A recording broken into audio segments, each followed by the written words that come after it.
semuanya, Assalamualaikum warahmatullahi wabarakatuh. Selamat datang di video saya. Perkenalkan, nama saya Vina Indah Hapsari dari Prodi Olahraga Rekreasi dengan NIM 16056255061. Pada kesempatan kali ini, saya akan mengulas sebuah tema yang sangat krusial bagi bangsa kita, yaitu Islam dan kehidupan berbangsa dan bernegara, dengan fokus topik pada partisipasi masyarakat dalam kehidupan demokrasi. Alasan saya memilih isu ini adalah karena demokrasi di Indonesia bukan sekadar sistem politik, melainkan ruang di mana suara rakyat menentukan masa depan bangsa. Sebagai negara dengan populasi muslim terbesar di dunia, sangat penting bagi kita untuk memahami bagaimana peran aktif warga negara dipandang, baik dari sudut pandang kebangsaan maupun nilai-nilai spiritual. Mari kita melihat fakta di lapangan. Mengutip dari laporan berita dari Kompas.com, partisipasi fisik masyarakat Indonesia dalam pemilu terakhir tergolong sangat tinggi, yakni mencapai lebih dari 81% angka. Angka ini menunjukkan antusiasme yang besar dalam menentukan kepemimpinan nasional. Namun, tantangan besar muncul pasca pemilu. Berdasarkan pemberitaan dari Antara News, tantangan demokrasi kita saat ini bergeser ke ruang digital, di mana partisipasi publik seringkali terjebak dalam polarisasi, penyebaran hoaks, dan kampanye hitam yang memecah belah. Fenomena ini sejalan dengan penelitian dalam jurnal ilmiah.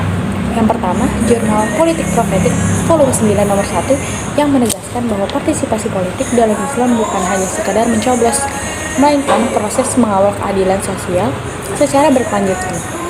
Kedua, artikel dari jurnal Al-Shakhsiyah, yaitu Journal of Law and Family Studies, mengungkapkan bahwa etika komunikasi publik di ruang digital kita masih sangat lemah, sehingga partisipasinya yang harusnya konstruktif justru sering berubah menjadi konflik horizontal akibat hilangnya tabayun atau konfirmasi informasi. Melihat data dan kajian tersebut, pandangan saya adalah bahwa partisipasi masyarakat adalah yang terpenting dari demokrasi itu sendiri. Karena tanpa adanya keterlibatan aktif dari warga, negara ini akan jatuh ke dalam otoritarianisme. Namun, kuantitas partisipasi harus dibarengi dengan kualitas moral. Dampak positif dan negatifnya yang pertama, sisi positif. Ketika masyarakat aktif mengawal jalannya pemerintahan, kebijakan yang dihasilkan cenderung lebih pro rakyat. Fungsi sosial kontrol berjalan dan potensi penyalahgunaan wewenang dapat ditekan. Sisi negatifnya, jika partisipasi ini dilakukan tanpa literasi politik dan etika, yang terjadi adalah anarki informasi. Media sosial menjadi arena caci maki yang merusak kebangsaan kita. Isu ini sangat penting dibahas agar kita, terutama generasi muda muslim, paham bahwa menjadi warga negara yang kritis itu boleh, bahkan dianjurkan, tetapi harus tetap menjaga adab dan juga persatuan. Bagaimana Islam memandang prinsip partisipasi ini? Islam menempatkan keterlibatan publik sebagai instrumen penting dalam bernegara melalui 3 landasan utama. Pertama, prinsip musyawarah atau syura. Dalam menentukan kebijakan publik, Islam memerintahkan kita untuk bermusyawarah. Hal ini ditegaskan dalam Al-Quran, surah Ali Imran ayat 159, dan bermusyawarahlah dengan mereka dalam urusan itu. Kemudian apabila engkau telah membulatkan tekad, maka bertawakallah kepada Allah. Ayat ini adalah legitimasi bahwa rakyat memiliki hak untuk dilibatkan dalam keputusan negara. Yang kedua adalah kewajiban amar ma'ruf nahi munkar atau kontrol sosial. Partisipasi masyarakat untuk mengkritik kebijakan yang keliru adalah bentuk dari mencegah kemungkaran. Rasulullah SAW bersabda dalam hadis riwayat Tirmidzi, jihad yang paling utama adalah menyampaikan kalimat yang adil atau kebenaran di hadapan penguasa yang zalim.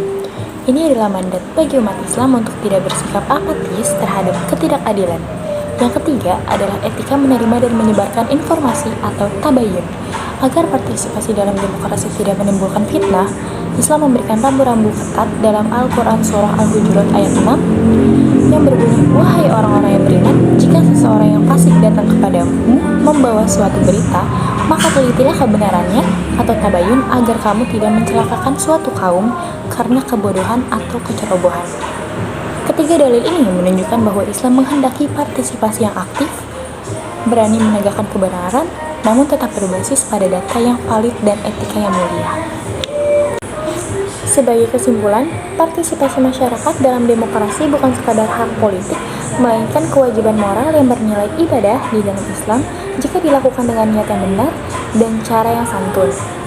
Rekomendasi dan solusi.